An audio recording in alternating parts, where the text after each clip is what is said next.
है अगर गुरुवर का सानिध्य पाना तो विद्यासागर.गुरु पर जरूर आना। शुद्धेभ्यः ओम नमः शुद्धेभ्यः ओम नमः शुद्धेभ्यः। अहिंसा परमो धर्म की आचार्य गुरुवर श्री कुंद कुंड भगवान की, आचार्य गुरुवर श्री ज्ञान सागर मुनि महाराज की, आचार्य गुरुवर श्री विद्यासागर जी महामुनि राज की।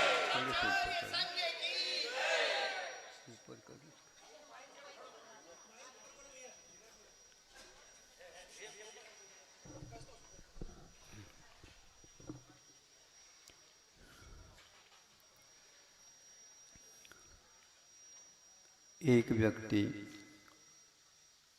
सेठ जी हैं और सामाय करने के लिए बैठे।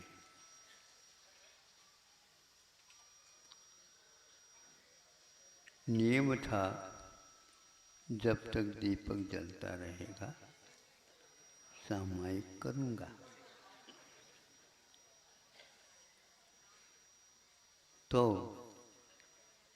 इसको देख करके सेठानी ने समझा सामायिक कर रहे, मन लग रहा है। घी उसमें कम पड़ रहा था, 1 चम्मच डाल दिया। इस प्रकार 2-3 बार हो गया तो घंटों इनका सामायिक आगे बढ़ गया।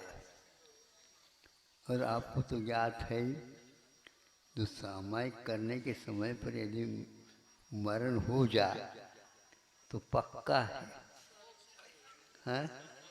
स्वर्ग तो है, क्योंकि शेठ जी है इसलिए तो स्वर्ग ही मिलेगा। हुआ उल्टा, सुन रहे हो? हाँ, जैन धर्म भावों की उपासना करना सिखाता है, द्रव्य की नहीं। अब जो द्रव्य इकट्ठा करके रखे हैं उनके मरण के बारे में हमें कुछ भी कहना नहीं है, किंतु जो व्यक्ति उस द्रव्य के प्रति और ये जो शरीर इसके प्रति निरीह होता है, इसके स्वरूप को समझता है, उनके प्रति त्याग भाव रखता है, साक्षी बना रहता है, उसका खेल जीत के रूप में यहाँ पर परिणाम ले आएगा। अब वो हुआ एक मेंढक। सेठ जी सामायिक के समय पर अवसान को प्राप्त होते हैं मेंढक हो गए, जिसके पास हाथ है तो पैर नहीं, पैर है तो हाथ नहीं। कूद कूद करके वह अपना जीवन यापन करता है और पानी में रहता तो तैर लेता है। उसका जीवन इतना ही सीमित रह गया। इसलिए लोग कहते हैं मेंढक भले ही हो लेकिन कूप मंडूक नहीं बनो। मंडूक मैंने मेंढक होता है। कूप मेंढक का अर्थ एक प्रकार से स्वार्थ और संकीर्ण बुद्धि वाले का नाम। कूप मंडूक का अर्थ क्या होता है? संकीर्ण बुद्धि वाला, विशाल विचार वाला, हृदय वाला नहीं होता। अब वह मंडूक, संस्कार तो उसके सेठ जी के थे और चूंकि आर्जन हो गया तो तिनिच हो गया। अब वह सुनने में उसको आ गया कोई मुनि महाराज या समूह शरण आया है महावीर प्रभु का, हमारा भी सौभाग्य जागृत हो जाए तो बहुत अच्छा है। तो उसने सुन लिया, जो पानी भरने के लिए आते थे उन लोगों के मुख से, जो अभी चलना है, अभी चलना है, अभी चलना है, जल्दी करो, वहाँ पर प्रवचन हो रहा है, चलो। तो कहाँ जा रहे हैं, कैसे जा रहे हैं, आपस में वो चर्चा करते।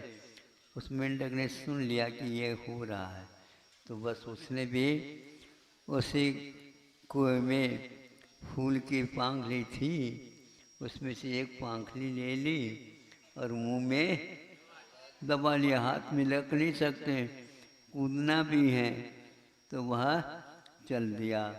वह बसता हुआ रास्ता तो पहले से ज्ञात हो गई उनको, तो बस पहुँचने वाला है। और सब लोग अपने अपने पूजन सामग्री लेकर के जा रहे हैं। कोई लोग पैदल जा रहे हैं, कोई लोग और कोई वाहन से जा रहे हैं, कोई बग्गी से जा रहा है, कोई रथ में बैठा है, कोई सैनिक जैसे हाथी पर बैठ कर के जा रहे हैं। सब लोग जा रहे हैं उसी केंद्र की ओर जहाँ पर श्री जी का समूह शरण लगा था। और बीच में ही उसके ऊपर सैनिक राजा का पैर, मतलब हाथी का पैर पड़ गया। फिर क्या होना, दब करके मर गए बेचारा। किसी को मालूम तक नहीं है, सब एक भक्त का अवसान होता है। नहीं समझे, लेकिन भावों का भक्त था वो। और सोले स्वर्ग पहुंच गया, और पहुंचते ही जाते स्वर्ण हो गया। पहले समोसन जा रहा था तो अब भैया बैठे क्यों, सब देवों को कह दिया, परिवार को, चलो सब लोग माँ अष्टमंगल द्रव्य लेकर के, कोई कमी ना पड़े। हाँ, दिव्ये ही गंदे ही, दिव्ये ही पप्पे ही, दिव्ये ही दुब्बे ही, दिव्ये ही चुन्ने ही, दिव्ये ही वासे ही, दिव्ये ही नाने, आषाढ़ कत्ते फाल्गुन मास। इस प्रकार वहाँ से जो लोग उतर करके आ रहे हैं वो भी आ गया। और उसके ध्वजदंड विमान में मेंढक का चिन्ह है। सब लोग जाकर आकृष्ट होकर देखते ये कितना चमक रहा है, ये क्या है ये। तो देखा मेंढक। तो सैनिक राजा ने पूछा, भगवान ये कौन सा देव है। तो सब लोगों का आकर्षण का केंद्र बन गया और वह उतर करके आगे बैठ गया। सैनिक राजा ने सर्वप्रथम यही प्रश्न किया, बताते हैं, सुन रहे हो श्रावक लोगों। हाँ महाराज, कई बार तो सुन भी लिया, सुना भी लिया। अब पूछने से ज्ञात हो गया कि तुम्हारे ही हाथी के पैरों पे दब गया और एक मेंढक था। मेंढक का चिन्ह क्या है, इसलिए मैं पहले मेंढक था। सेठ जी से तो मेंढक बना और मेंढक से देव हुआ। समता भाव के साथ रखने से वह मरने के उपरांत, कुचलने के उपरांत भी देव हुआ। और भगवान के पूजन की रत्नकण श्रावकाचार में भेक प्रमोद मत कुसुमिने केन राजगृहे, राजगृह में समूहशरण की रचना हुई और उसमें वह आ गया। सुन करके सब लोग गदगद हो गए। इसलिए द्रव्य की ओर ज़्यादा दृष्टि न रखो। जिसको चढ़ाए जा रहा उसको मत देखो, जिसके चरणों में जड़ाए जा रहा उसको देखो। भाव सुधारना है तो। इसलिए हमारे एक एक क्षण मनुष्य जीवन के इन्हीं भक्ति भाव के साथ, आत्मस्वरूप के चिंतन के साथ निकले तभी वह फलदायी है। बाकी शरीर मिला जाना तो इसको है ही। इसलिए और ध्यान रखना, इस शरीर को एकमात्र यंत्रवत समझ करके इसमें समय पर आयलिंग करो। नहीं समझे, मुझको आयलिंग का अर्थ है, हाँ, आवश्यक चारा दे दिया, भाड़ा दे दिया, राशन दे दिया और उससे सही सही पर समय पर काम ले लिया। ये लोगे तो प्रत्येक समय समाधि मरण होता रहता है। इसको याद रखने योग्य है। ये केवल अंतिम समय में ही मरण होता ऐसा नहीं, वह अंतिम क्षण माना जाता। किंतु जो व्यक्ति अपने जीवन में एक एक क्षण में समाधिमय यानी रत्नत्र की पूजा करता है, रत्नत्र की उपासना करता है, अथवा अपने पास कुछ भी नहीं है तो सम्यक दर्शन आस्था का केंद्र बना देता अपने आप को, वह एक प्रकार से उसी ओर जा रहा है जिसको ओर सदगति होती है। इसलिए प्रत्येक क्षण आपके गुजरे, किंतु गुजर रहे हैं, किंतु वह धर्म ध्यान के साथ गुजरे। जो समाधि मरण जिसका अभी यदि मान लो रत्नत्रय की भावना नहीं है, तो अंत समय में कहाँ से आएगी रत्नत्रय की भावना? हाँ, अंत समय में नहीं आती, एकदम थोड़ी आ जाता है। एक आध व्यक्ति के लिए हो जाए, लेकिन जो पूर्व से ही करता, अंत मतासो गता कहते हैं, तो अंत में मति उसी की सुधरती है जिसकी मति पहले भी सुधरी हुई है।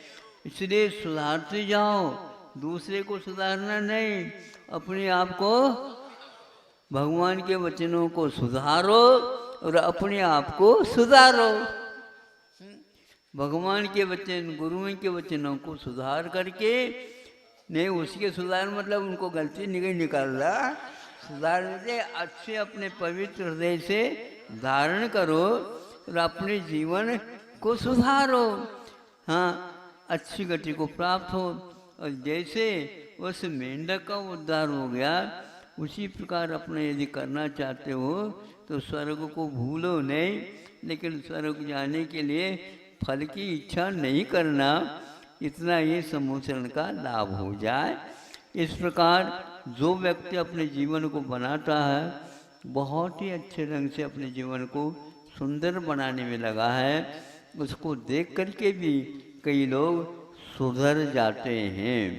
जो आज कह रहे थे ये कि यहाँ पर एक श्रावक जो कि जयपुर निवासी थे, प्रवासी तो कहाँ से पता नहीं है, अनंत काल से आ रहे थे, तो वह उन्होंने क्योंकि रुग्ण शरीर था, एक बार आए थे, तो रुग्ण शरीर का कोई भरोसा नहीं रखते, क्योंकि इससे ज़्यादा नहीं है, इसको अपने अनुरूप करते जाओ।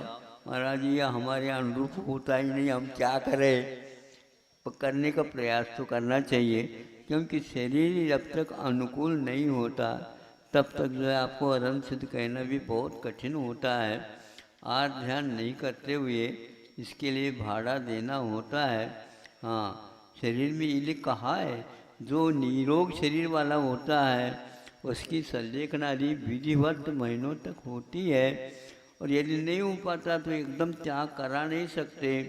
त्याग करने की भावना होते हुए भी त्याग नहीं किया जा सकता, क्योंकि एक एक श्वास में जो प्रतिकूलता रहती है उस समय धर्म ध्यान नहीं करके वह बहुत प्रकार का आर्थ ध्यान हो जाता है। इसलिए हमारे आचार्यों ने कुंती नहीं, स्वामी समंतभद्र महाराज ने विशेष तौर पर रत्नकण श्रावकाचार्य में एक संलेखना का प्रयोग दिया है।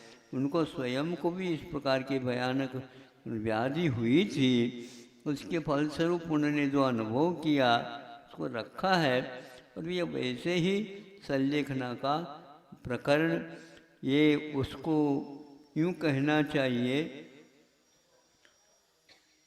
365 दिन तो कक्षा में विद्यार्थी लोग अध्ययन करते हैं।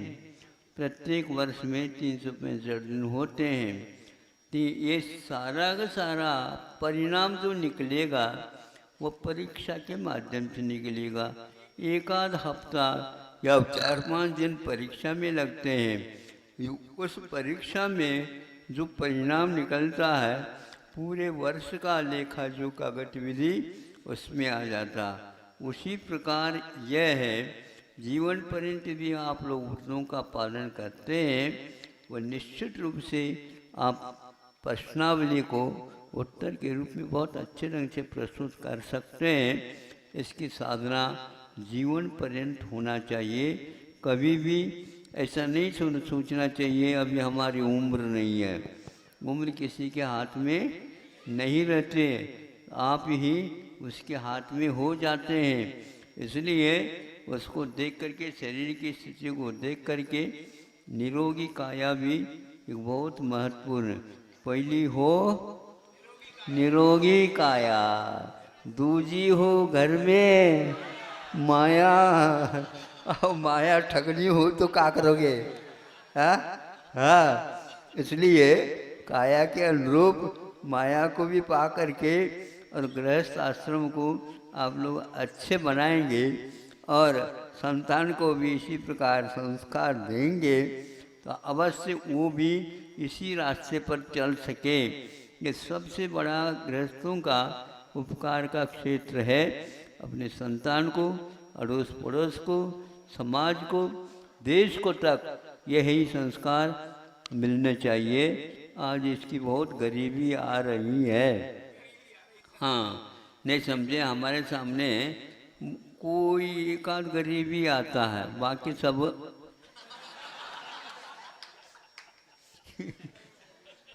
हाँ, तो इसलिए अपने आप को टटोलो और ज़्यादा भरोसा नहीं रखो कि हम इतना और साल जीना है। अवकाश प्राप्त कर लो अपने काम धंधे से और बच्चों को संस्कारित करो और उनको बीच बीच में संकेत देते रहो, ऐसा करना और स्वयं सही दिशा की ओर चलो, सबका भला हो। अहिंसा परमो। आचार्य गुरुवर श्री विद्यासागर